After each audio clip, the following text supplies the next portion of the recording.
Hello दोस्तों। आज हम बात करने वाले हैं। नेक्स्ट टॉपिक आपका रहेगा कैपेसिटर यानी संधारित्र। इससे पहले हमने धारिता के बारे में मतलब आपको जानकारी दे दी है। आज आपका टॉपिक रहेगा कैपेसिटेंस। बहुत ही बेहतरीन टॉपिक रहेगा, थोड़ा लेंथी जाएगा। विश्वास मैं इतना दिलाऊंगा कि आपके 100% यहीं पर डाउट क्लियर करके जाऊंगा। बस आपका फोकस होना चाहिए बोर्ड की तरफ, पूरा फोकस बोर्ड की तरफ होना चाहिए। संधारित्र अपने आप में एक इम्पोर्टेंट टॉपिक बन जाता है। इससे संबंधित आपके क्वेश्चन भी बनते हैं इम्पोर्टेंट। यदि आपका कॉन्सेप्ट क्लियर होगा तो आपका न्यूमेरिकल भी पोर्ट देंगे, मुझे उम्मीद है। ठीक है। कैपेसिटर क्या होता है, इसका निर्माण किससे हुआ है? इसका निर्माण हुआ है कैपेसिटेंस से। किससे हुआ है इसका निर्माण? कैपेसिटेंस से इसका निर्माण हुआ है, यानी धारिता से ही निर्माण हुआ है संधारित्र का। किसका निर्माण हुआ है? धारिता से ही संधारित्र का निर्माण हुआ है। हमने पिछली क्लास में क्या पढ़ा था? धारिता के बारे में पढ़ा था। किसके बारे में पढ़ा था हमने? धारिता के बारे में पढ़ा था। धारिता के बारे में क्या पढ़ा था हमने? इसका फॉर्मूला क्या आया था? इसका फॉर्मूला, धारिता का फॉर्मूला आया था क्यू डायरेक्ट किसके समानुपातिक था? बी की था। ठीक है। यदि हमने समानुपातिक का चिन्ह हटाया था सी आया था, तो सी बराबर में क्या आया था? क्यू अपॉन में बी आया था। ठीक है। ठीक है, ये आया था हमारा फॉर्मूला सी बराबर में क्यू अपॉन में बी, जो पिछली क्लास में मैंने बताया था। ठीक है। यदि हम विभव के मान को कम कर देंगे तो हमारी धारिता का मान क्या हो जाएगा? इंक्रीज हो जाएगा। ठीक है।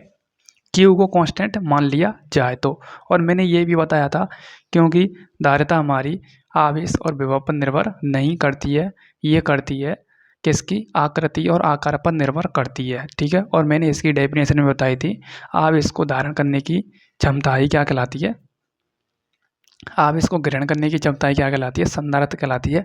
यानी जब हम किसी चालक गोले को आवेश देते हैं तो चालक गोले द्वारा आवेश को ग्रहण करने की क्षमता ही धारिता कहलाती है। आज आपका टॉपिक रहेगा संधारित्र क्या होता है। संधारित्र क्या होता है, ध्यान से देखो। संधारित्र को इंग्लिश में कहते हैं कैपेसिटर। सबसे पहले आप समझो, संधारित्र एक ऐसी युक्ति है जो अक्सर हमारे घरों में यूज की जाती है। आपने कनेक्शन एक नाम सुना होगा, जो आपके पंखों में यूज किया जाता है। क्यों किया जाता है ये यूज?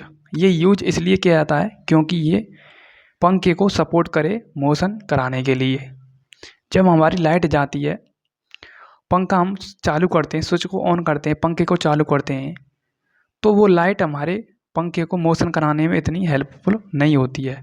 उसके साथ यदि हम एक कैपेसिटर लगा दें तो कैपेसिटर में जो भी मतलब चार्ज क्या रहता है, चार्ज जितना भी चार्ज होता है उस कैपेसिटर में, वो चार्ज और वो करंट मिलकर हमारे पंखे को क्या कर देते हैं? मोशन में लाने की पूरी कोशिश करते हैं।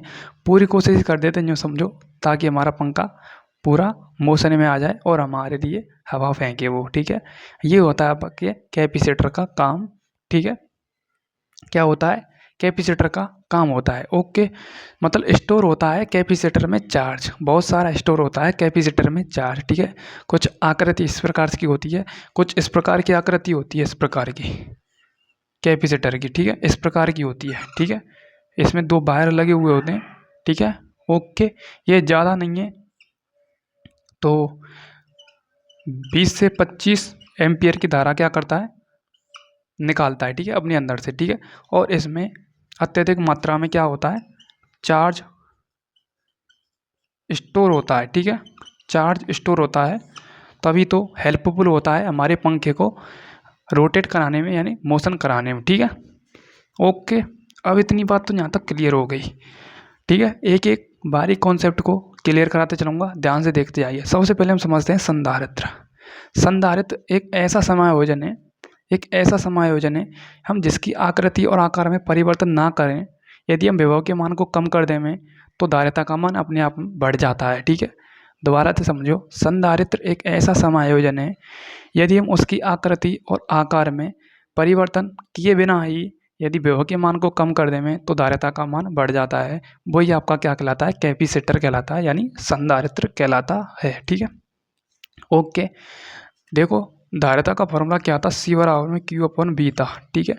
ठीक है। सी क्यू को हम 1 मिनट के लिए कांस्टेंट मान लें, क्या मान लें, कांस्टेंट मान लें थोड़ी देर के लिए, तो सी डायरेक्ट समान व्युत्क्रमानुपाती किसकी हो जाती है, बी की हो जाती है। यदि हम बी के मान को कम कर दें में, तो हमारा धारिता का मान क्या हो जाता है, इंक्रीज हो जाता है। ठीक है, इंक्रीज हो जाता है। ठीक है, ये तो है आपकी बेसिक लैंग्वेज। ठीक है, ठीक है। अब देखो यहाँ से आगे क्या समझते हैं हम, संधारित्र को समझते हैं क्या होता है। प्लेटों के माध्यम से समझेंगे, ध्यान से देखते जाइए।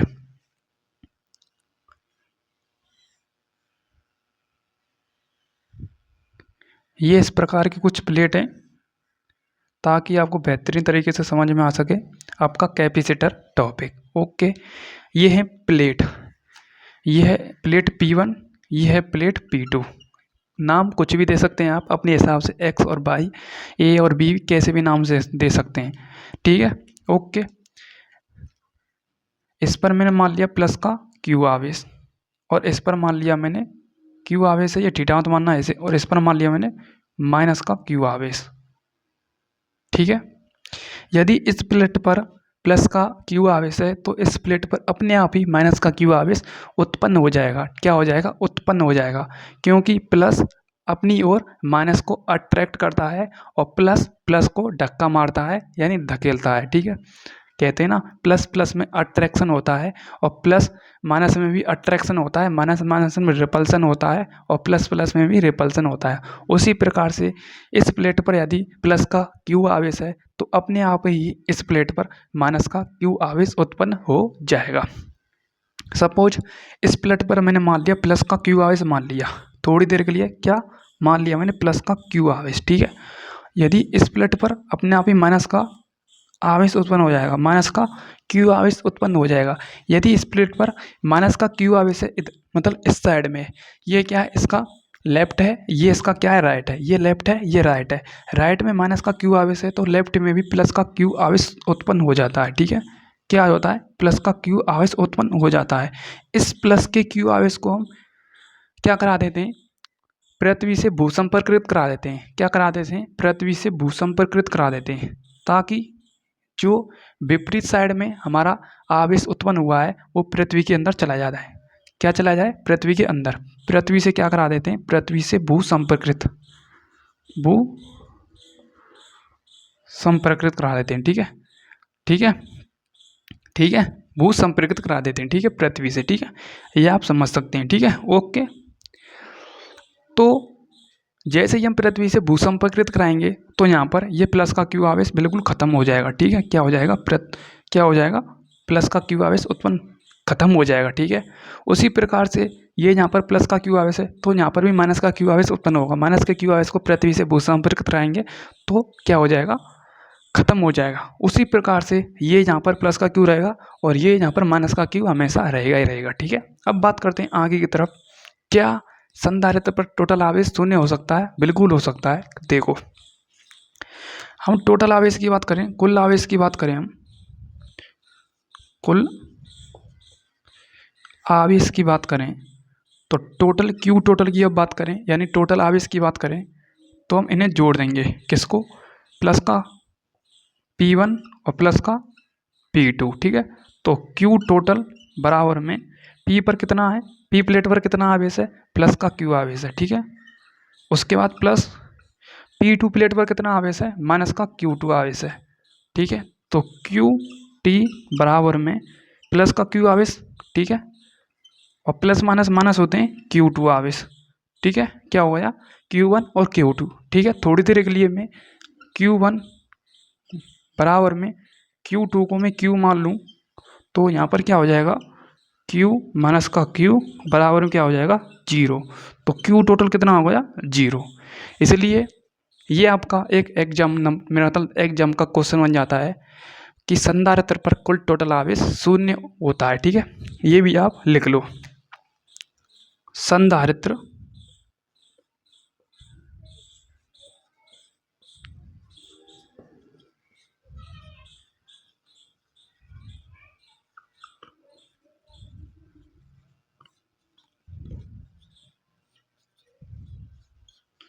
क्या होता है, संधारित्र पर कुल आवेश शून्य होता है। ठीक है, शून्य क्या होता है, ये मैंने आपको प्रूफ दे दिया है।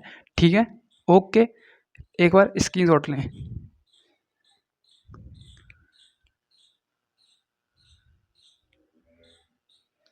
ओके, स्क्रीनशॉट ले लिया होगा आपने। डेफिनेशन जो मैंने बोली थी मुँह से कि संधारित्र एक ऐसा समायोजन है यदि हम उसकी आकृति और आकार में परिवर्तन किए बिना ही यदि हम विभव के मान को कम कर दें तो धारिता का मान अपने आप ही इंक्रीज हो जाता है। या आप ऐसे भी समझ सकते हैं, संधारित्र एक ऐसी युक्ति है जो अपने अंदर मतलब चार्ज को बहुत अधिक मात्रा में स्टोर करके रखती है।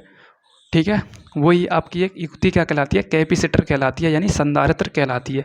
जो मैंने समझाया था ना, पंखे में क्या यूज आता है, एक कैपेसिटर काम में आता है, जिससे अपनी भाषा में कनेक्शन के नाम से भी जानते हैं ना, उसमें अत्यधिक मात्रा में चार्ज स्टोर होता है। क्या होता है, चार्ज स्टोर होता है। वही क्या कहलाता है, आपका कैपेसिटर कहलाता है।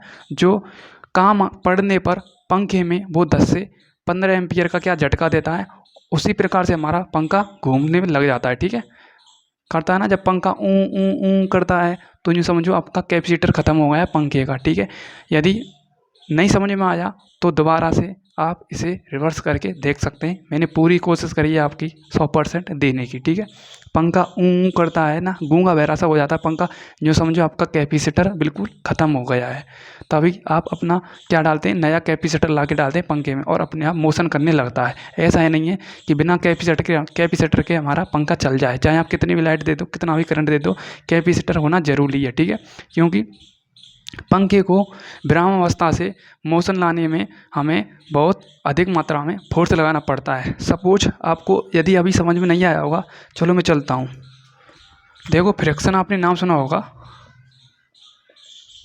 फ्रिक्शन यानी घर्षण।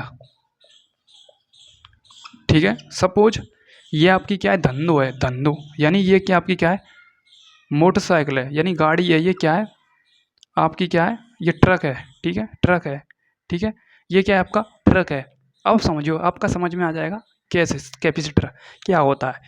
फ्रिक्शन फोर्स आपने पढ़ा होगा, जैसे हिंदी में कहते हैं घर्षण बल। ठीक है, जब कोई वस्तु सपोज आपकी धंधो पंचर हो गई, बिल्कुल मतलब आपकी धंधो खड़ी हुई है, उसमें से पेट्रोल ख़त्म हो गई।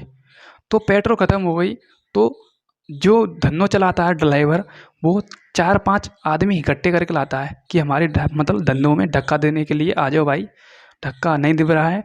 जैसे ही हम उस धन्नों में धक्का देते हैं तो बहुत अधिक मात्रा में फोर्स लगाना पड़ता है। जैसे ही वो थोड़ी खिसकने लग जाती है तो फोर्स बहुत कम लगाना पड़ता है, क्योंकि वो मोशन में आ चुकी है। पहले वो क्या थी, विराम अवस्था में थी, क्या थी, विराम अवस्था में। अब वो मोशन अवस्था में आ गई है, यानी गति की अवस्था में आ गई है। अब उसे उतने फोर्स की आवश्यकता नहीं है।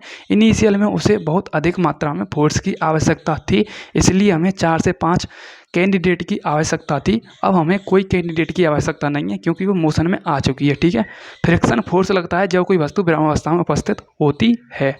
जैसे वो मोशन में आ जाती है तो बहुत अधिक, मेरा मतलब बहुत कम मात्रा में फ्रिक्शन फोर्स लगता है। ठीक है, उसी प्रकार से जब हमारी लाइट हम पंखे को देते हैं तो लाइट से हमारा पंखा चालू नहीं होता है, घूमने नहीं लगता है, मोशन में नहीं आता है। जैसे ही हम उसमें मतलब कैपेसिटर जोड़ देते हैं तो कैपेसिटर जोड़ने के बाद ही कुछ कैपेसिटर करंट देगा और कुछ हमारी लाइट करंट देगी। तो दोनों का मतलब कॉम्बिनेशन होगा, संयोजन होगा, उसी प्रकार से हमारा पंखा मोशन में आ जाएगा। ये है हमारे कैपेसिटर की खामी। ठीक है, समझ में आ चुकी होगी, स्क्रीनशॉट लें एक बार। ठीक है, ओके, समझ में आ चुका होगा क्या होता है संधारित्र। अब एक बार ध्यान से सुनो, बेहतर से बेहतर समझने का प्रयास करो। यदि थ्योरी समझ में आ जाए तो कॉन्सेप्ट को समझने का प्रयास करो। आ जाए नज़दीक में एग्ज़ाम तो एग्ज़ाम को उसकी औकात दिखाने का प्रयास करो। ठीक है, ये कुछ मोटिवेशनल लाइनें आपके लिए। ओके, समझो। ठीक है, स्क्रीनशॉट ले लिया होगा।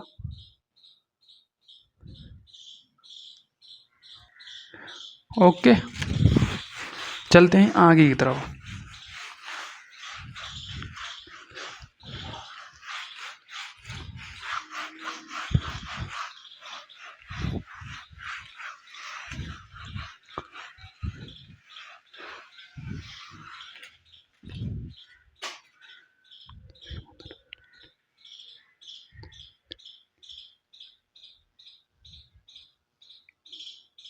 ठीक है, अब देखो, कुछ मैं आपके लिए संधारित्र के क्या बना रहा हूँ, सिंबल बना रहा हूँ, ध्यान से देखते जाइए। यदि धारिता आपकी नियत रहे, धारिता नियत रहे, नियत धारिता, तो सिंबल कुछ इस प्रकार से बनेगा। ये एग्जाम में पूछ सकता है, यदि धारिता में कुछ परिवर्तन किया जाए तो सिंबल कुछ इस प्रकार से बनता है। ये दो प्लेटें आपकी, ठीक है। यदि धारिता परिवर्तित हो, परिवर्तित धारिता के लिए, परिवर्तित धारिता के लिए सिंबल कुछ इस प्रकार से बनेगा, ठीक है। इस प्रकार से सिंबल बनेगा। इसका भी आप स्क्रीनशॉट ले लें।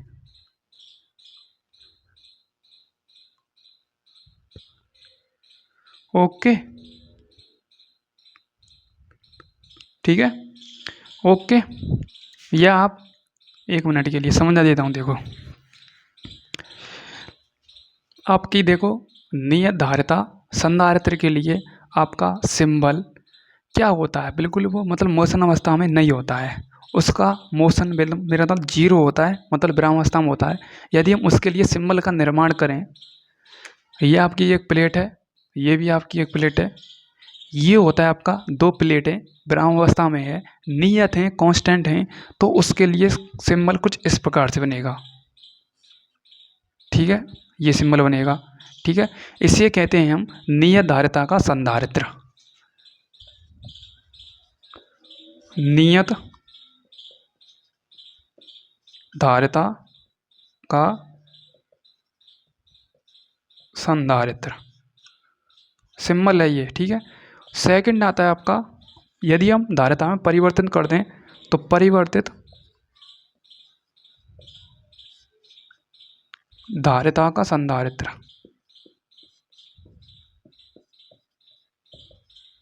अक्सर एग्जाम में पूछे जाते हैं ये। परिवर्तित धारिता का सिंबल कुछ इस प्रकार से बनेगा,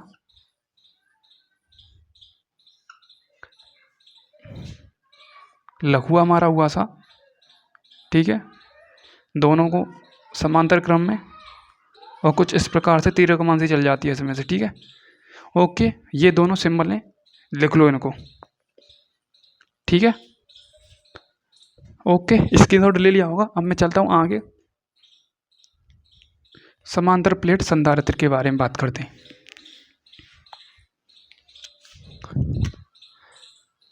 समांतर प्लेट संधारित्र, ये है आपका जबरदस्त डेरिवेशन का पार्ट। देखो, समांतर प्लेट संधारित्र,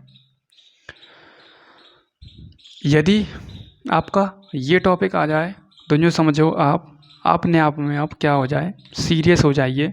समांतर प्लेट संधारित्र का एक इम्पोर्टेंट डेरिवेशन है, ध्यान से कुछ इसका रिजल्ट ये निकलेगा जो कि आपको याद रखना है। ये फॉर्मूला हमेशा हमेशा के लिए, ये कैसे निकला ये भी मैं आपको लास्ट में बताऊंगा कैसे। ये है आपकी कोई P1 प्लेट, ये है आपकी कोई P2 प्लेट, ठीक है। ये हो गई आपकी प्लेट, क्या हो गई, प्लेट,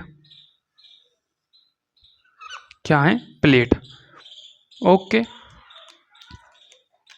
ये क्या है आपकी प्लेट हो गई। ओके, ओके, समझ में आ चुका होगा, P1 प्लेट और P2 प्लेट।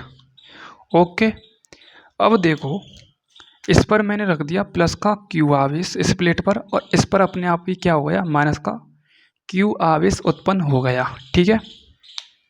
ओके, ओके, अब देखो, इन दोनों प्लेटों के मध्य की दूरी की बात करूं मैं, इन दोनों प्लेटों के मध्य की दूरी कितनी है, कैपिटल स्मॉल डी, क्या है, small D. Okay, small D है। ओके, ओके, ठीक है।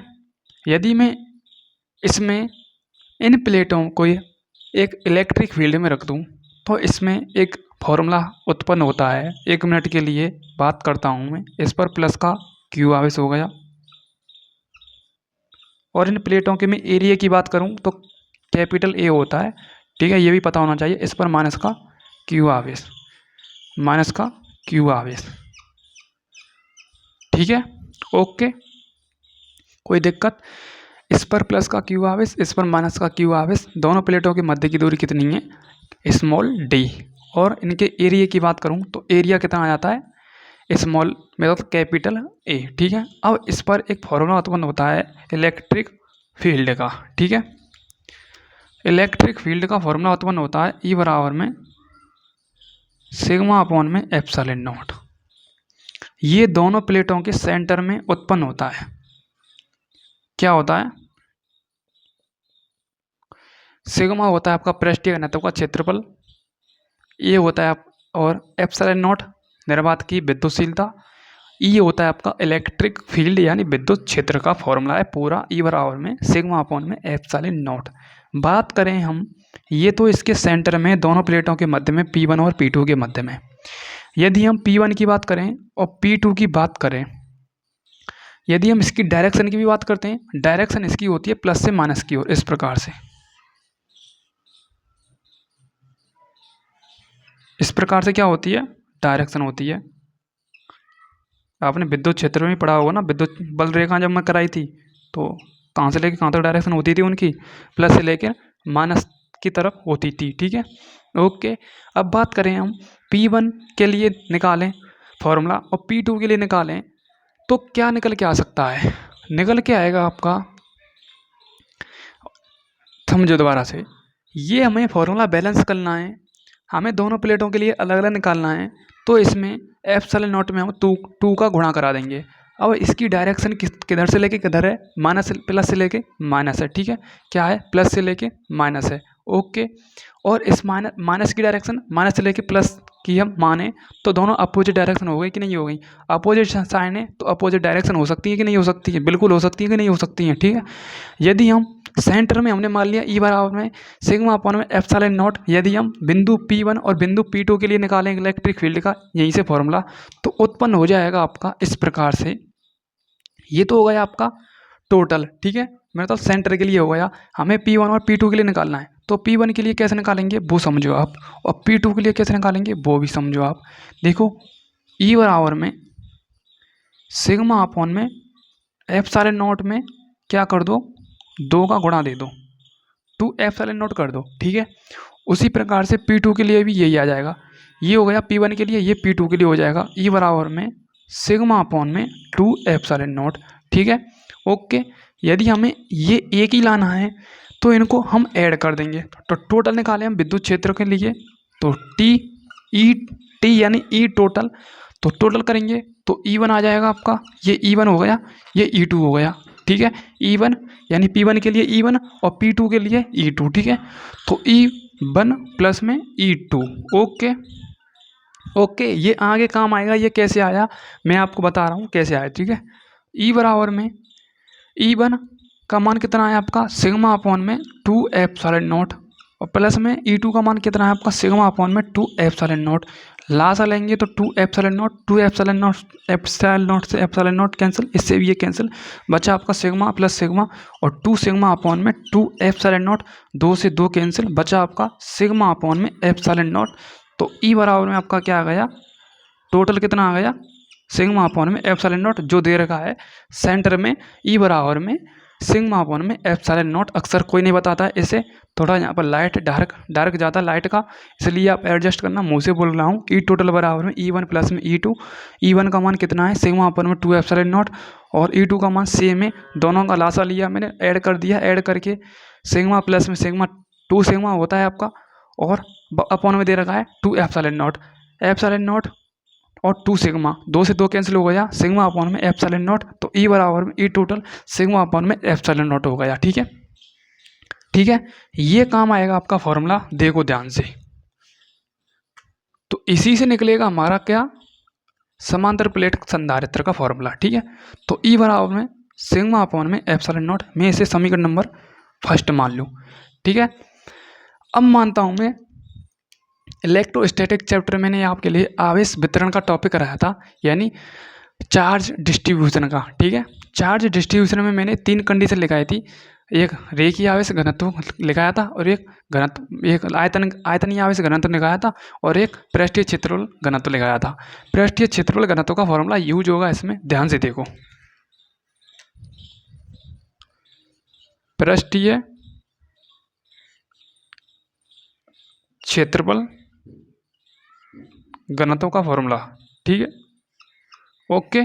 पृष्ठीय क्षेत्रफल घनत्व का फॉर्मूला ये होता है आपका सिग्मा अपॉन में क्यू अपॉन में ए। ठीक है, सिग्मा अपॉन में क्यू अपॉन में ए, ओके ओके। अब देखो इसमें पुट करते हैं हम समीकरण नंबर फर्स्ट में, समीकरण फर्स्ट में सिग्मा का मान रखने पर, ओके। तो ई बराबर में आपका आ जाएगा, सिग्मा की वैल्यू रखूंगा तो क्यू अपॉन में एप्सिलॉन नॉट ए आ जाएगा। बिल्कुल आ गया, बिल्कुल आ गया कि नहीं आ गया? क्यू अपॉन में एप्सिलॉन नॉट ए, ठीक है। समझ सकते हैं आप, क्योंकि आपने लासा मासा और भिन्न समझ ली होंगी, वो भी 10th लेवल के, मतलब 10th में आपने लासा और भिन्न समझ लगी होंगी, जो मैं इतना बता नहीं सकता। ठीक है, मैंने डायरेक्ट सिग्मा की वैल्यू इसमें पुट की है। ठीक है, क्यू ऊपर आ जाएगा और ए का गुणा एप्सिलॉन नॉट से आ जाएगा। ठीक है, आप ऐसे भी कर सकते हैं, सिग्मा का मान इसमें से निकालो, सिग्मा का मान डायरेक्ट इसमें पुट कर दो, कैसे भी कर लो, रिजल्ट यही आना है, ई बराबर में क्यू अपॉन में ए एप्सिलॉन नॉट या एप्सिलॉन नॉट ए, ओके। अब मुझे दूरी का फॉर्मूला, मैंने एक विभव में फॉर्मूला लिखा हुआ था, विभव, विभवांतर और विद्युत क्षेत्र का ये फॉर्मूला, मतलब दोनों का रिलेशन निकलवाया था। दोनों में रिलेशन क्या आया था? बी बराबर में ई डी, क्या आया था? बी बराबर में ई डी आया था। ठीक है, क्या आया था? दोनों प्लेटों के मध्य दूरी कितनी है? डी है। यदि मैं विभवांतर का फॉर्मूला निकालूं यहाँ से, ठीक है, देखो इसे एक बार, ओके। अब देखो प्लेटों के मध्य विद्युत क्षेत्र के कारण विभवांतर का फॉर्मूला क्या था? दोनों प्लेटों के मध्य, दोनों प्लेटों के मध्य विद्युत क्षेत्र, विद्युत क्षेत्र दोनों प्लेटों के मध्य, दोनों प्लेटों के मध्य विभवांतर, या ऐसे ही समझ सकते हैं आप, एक मिनट, विद्युत क्षेत्र के कारण विभवांतर, दोनों प्लेटों के मध्य विद्युत क्षेत्र के कारण विभवांतर। विभवांतर का फॉर्मूला क्या आया था? बी बराबर में ई डी फॉर्मूला आया था, जो पिछली क्लास में आप देख सकते हैं। ठीक है, ई डी। अब हम क्या करेंगे, ई का यहाँ से मान निकालेंगे। ठीक है, देखो ध्यान से फॉर्मूले देख लो एक बार, ओके। अब यहाँ से हमें क्या करना है, एक मिनट, ये कहाँ जा रहा है, माइक भी नाराज हो रहा है क्या हमसे? देखो ध्यान से, ई का मान चाहिए ताकि इसमें पुट हो जाए, तो ई का मान यहाँ से निकालते हैं, तो ई बराबर में बी अपन डी हो जाएगा। ठीक है, इसको मैं समीकरण नंबर क्या मान दे दूँ? सेकंड नाम दे दूँ, कोई दिक्कत नहीं होनी चाहिए। अब यहाँ से क्या करेंगे, समीकरण नंबर सेकंड में, समीकरण सेकंड में ई का मान रखने पर, ई का मान रखेंगे, ठीक है, ई की वैल्यू रखेंगे, बी अपॉन डी इक्वल हो जाएगा। तो बी अपॉन में डी बराबर में क्या है, ई की जगह पर ये रख दिया हमने, बी अपॉन में डी बराबर में क्या है, क्यू अपॉन में एप्सिलॉन नॉट ए, ओके। देख लो एक बार कैसे आया, ठीक है, ओके। बी अपॉन में डी आ गया, ठीक है। अब देखो गुणा कराते हैं, ठीक है, गुणा कराते हैं, क्रॉस गुणा कराते हैं, तो बी का गुणा हम बी को नहीं रखेंगे, डी का गुणा क्यू से करा देंगे, तो ये आ जाएगा बराबर में क्यू डी, क्यू है ये, थीटा मत मानना, और ए एप्सिलॉन नॉट। ठीक है, ओके, यहाँ तक क्लियर हो चुका है आपका। अब आपने एक फॉर्मूला पढ़ा था संधारित्र का, यानी धारिता का, धारिता का फॉर्मूला क्या बराबर था? सी बराबर में क्यू अपॉन में ए, क्या पढ़ा था, सी बराबर में क्यू अपॉन में ए। ठीक है, एक मिनट, सी बराबर में क्यू अपॉन में बी था। ठीक है, सी बराबर में क्यू अपॉन में बी था। ओके, तो बी बराबर में लिख सकता हूँ क्यू अपॉन में सी। ओके, कोई दिक्कत। बी बराबर में क्या लिख सकता हूँ, क्यू अपॉन में सी लिख सकता हूँ। ठीक है, ओके नहीं लिख सकता हूँ क्योंकि बी का गुणा सी से कराएंगे, बराबर में क्यू बचेगा। यदि मैं सी को बट्टे पे ले आऊँ कोई दिक्कत नहीं होनी चाहिए, तो बी बराबर में क्यू अपॉन में सी आएगा। ठीक है, इसको मैं यहाँ पर ख़त्म कर देता हूँ। इसकी शॉट ले सकते हैं तो इसकी शॉट ले एक बार। ठीक है, आगे चलते हैं हम आगे की तरफ। अब क्या होगा, बी के मान को मैं इसमें पुट कर दूं, कोई दिक्कत। समीकरण नंबर 5 मेरा, तो इसको नाम दे देता हूं मैं समीकरण नंबर 3। समीकरण 3 में, समीकरण 3 में बी का मान रखने पर लिख लेना आप, बी का मान रखने पर। ओके, तो रखते हैं। बी की जगह पर हम क्यू अपॉन में सी लिख देंगे, तो क्यू अपॉन में सी बराबर में क्यू डी अपॉन में ए एप्सिलॉन नॉट। क्यू से क्यू कैंसिल हो सकता है हमारा, बिल्कुल हो सकता है। ठीक है, इसका गुणा इससे कराओ तो ए एप्सिलॉन नॉट बराबर में सी और डी। ठीक है, हमें चाहिए संधारित्र, चाहिए संधारित्र, चाहिए कि नहीं चाहिए हमें। ठीक है, एक मिनट, हमें गड़बड़ी तो नहीं कर दिया हमने। हाँ, आ गया ना हमारा। तो संधारित्र चाहिए हमें, तो सी बराबर में डी का इसमें भाग दे देंगे, तो ए एप्सिलॉन नॉट अपॉन में क्या आ जाएगा, डी। ये आ गया हमारा क्लियर कट फॉर्मूला।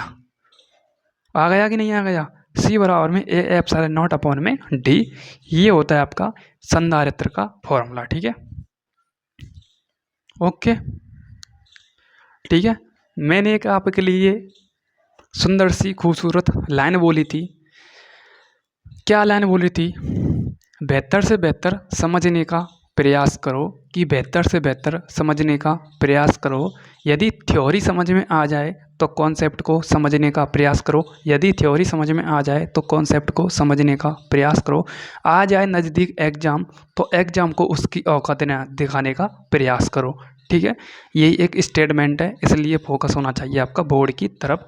हमारा फाइनली रिजल्ट आ गया है, सी बराबर में ए एप्सिलॉन नॉट अपॉन में डी। और इतना सारा हमारा क्या है, डेरिवेशन था। अब इसको हम समझते हैं एक बार, कैसे हमने डायग्राम का निर्माण किया और कैसे हमने ये फॉर्मूला निर्माण किया था। हम समझते हैं यहाँ से डायरेक्ट। देखो, विद्युत क्षेत्र ई बराबर में सिग्मा अपॉन में एप्सिलॉन नॉट, समीकरण नंबर 1। सिग्मा का है यहाँ पर, सिग्मा है पृष्ठीय क्षेत्रफल घनत्व। इसका फॉर्मूला होता है सिग्मा बराबर में क्यू अपॉन में बी। ठीक है, मैंने 3 कंडीशन लिखाई थी, डिस्ट्रीब्यूशन ऑफ चार्ज, उसमें हमने लिखाई थी आवेश के लिए, मेरा मतलब एरिया के लिए लिखाई थी, और रेखीय आवेश के लिए लिखाई थी रेखीय आवेश घनत्व। ठीक है, और पृष्ठीय आवेश क्षेत्रफल के लिए लिखाई थी, और आयतनीय आवेश घनत्व के लिए लिखाई थी। ठीक है, ठीक है, यहाँ पर सिग्मा आ रहा है, तो सिग्मा आपका होता है पृष्ठीय आवेश घनत्व। तो सिग्मा का फॉर्मूला होता है सिग्मा बराबर में क्यू अपॉन में ए। ठीक है, मैंने सिग्मा की इसमें वैल्यू पुट कर दी है समीकरण नंबर 1 में, तो ई बराबर में आपका आ गया क्यू अपॉन में एप्सिलॉन नॉट ए। ठीक है, अब दोनों प्लेटों के मध्य विद्युत क्षेत्र के कारण विभवांतर उत्पन्न हो रहा है। ठीक है, क्या हो रहा है, विभवांतर उत्पन्न हो रहा है, जिसका फॉर्मूला है बी बराबर में ई इंटू डी, जो कि पोटेंशियल चैप्टर में मैंने निकलवाया था। विद्युत क्षेत्र और विभव में, मेरा मतलब विद्युत क्षेत्र और विभवांतर जो मैंने संबंध कराया था ना, विभव और विद्युत क्षेत्र में, ये फॉर्मूला आया था ई इंटू डी, बी बराबर में ई डी। डिस्क्रिप्शन में लिंक डली हुई है और पूरी प्लेलिस्ट बनी हुई है इसी चैनल पर। ठीक है, तो मुझे ई का मान निकालना है, तो ई बराबर में बी अपॉन में डी। ठीक है, ई की वैल्यू मैंने मुझे इसमें पुट करनी है, तो समीकरण नंबर 2 में ई का मान पुट करने पर, तो ई की जगह पर मैंने क्या कर दिया, बी अपॉन में डी। मुझे चाहिए यहाँ पर बी की वैल्यू चाहिए, तो बी की वैल्यू चाहिए ओनली डी का गुणा मैं इसमें करा दूंगा, तो बी बराबर में क्यू डी अपॉन में ए एप्सिलॉन नॉट। मैंने इसको नाम दे दिया समीकरण नंबर 3। अब धारिता का फॉर्मूला क्या था, क्यू बराबर में सी बी, या सी बराबर में क्यू अपॉन में बी, कैसे भी बोल सकते हैं। मुझे बी की वैल्यू चाहिए, तो बी बराबर में क्यू अपॉन में सी। ओके, मुझे बी का मान इसमें पुट करना है, समीकरण नंबर 3 में लिख रहा है। समीकरण 3 में, या समीकरण 3 में बी का मान पुट करने पर, तो समीकरण 3 में बी का मान पुट कर दिया, क्या आया, क्यू अपॉन में सी बराबर में क्यू डी अपॉन में ए एप्सिलॉन नॉट। पहले से है हमारे पास, क्यू से क्यू कैंसिल हो जाएगा, या बट्टे में भी ले जाओ तो भी कैंसिल हो जाएगा, और बराबर में तो क्यू से कैंसिल हो जाएगा। हमें चाहिए संधारित्र चाहिए, प्लेटों के मध्य संधारित्र का फॉर्मूला चाहिए। बचा आपका ए एप्सिलॉन नॉट बराबर में सी डी। हमें चाहिए सी का मान, तो सी बराबर में ए एप्सिलॉन नॉट अपॉन में डी, क्योंकि डी का इसमें क्या हो जाएगा, मतलब भाग हो जाएगा। तो सी बराबर में ए एप्सिलॉन नॉट डी। यहाँ पर भी नहीं दिख रहा है, यहाँ तक तो आपको क्लियर कट दिख रहा होगा, क्लियर कट, ठीक है। यहाँ से आगे मैं यहाँ पर भी लिख देता हूँ। यहाँ से देखो ये समीकरण आपका ये है, ए एप्सिलॉन नॉट बराबर में सी डी, ठीक है। हमें चाहिए सी की वैल्यू, तो सी बराबर में आपका ए एप्सिलॉन नॉट अपॉन में डी। ये है आपका फॉर्मूला समांतर प्लेट संधारित्र का। ओके, आगे मैं आगे बात करूंगा परावैद्युतांक प्लेट के लिए। यदि हम इसको किसी पदार्थ से भरने में यदि खाली रखें तो क्या क्या फर्क पड़ सकता है, क्या क्या नहीं फर्क पड़ सकता है। बहुत ईजी है आपका। उसका फॉर्मूला कुछ इस प्रकार से आता है। यदि हम इसे किसी पदार्थ से भरते हैं, किसी लिक्विड से भरते हैं, तो सी बराबर में सी के इस प्रकार से एक फॉर्मूला आता है, वो मैं आगे की तरफ कराऊंगा, ठीक है। कैसे आता है वो, कैसे नहीं आता है। हमने माध्यम की उपस्थिति में संधारित्र का फॉर्मूला लिखा हुआ था, मीडियम की उपस्थिति में संधारित्र का formula C into epsilon R आया था हमारा। ये मैंने पिछली क्लास में इससे पढ़ लिया था, ठीक है। सी इंटू सी आर कैसे आया, ठीक है। फिलहाल हमने ये आज बात की है, और आपको क्लास कैसी लगी मुझे कमेंट में आप ज़रूर बताना, ठीक है। ठीक है, मिलता हूँ नेक्स्ट क्लास के साथ। Thank you so much, love you all, जय हिंद जय भारत। क्लास आज आपको कैसी लगी मुझे आप कमेंट में ज़रूर बता के जाना। Thank you.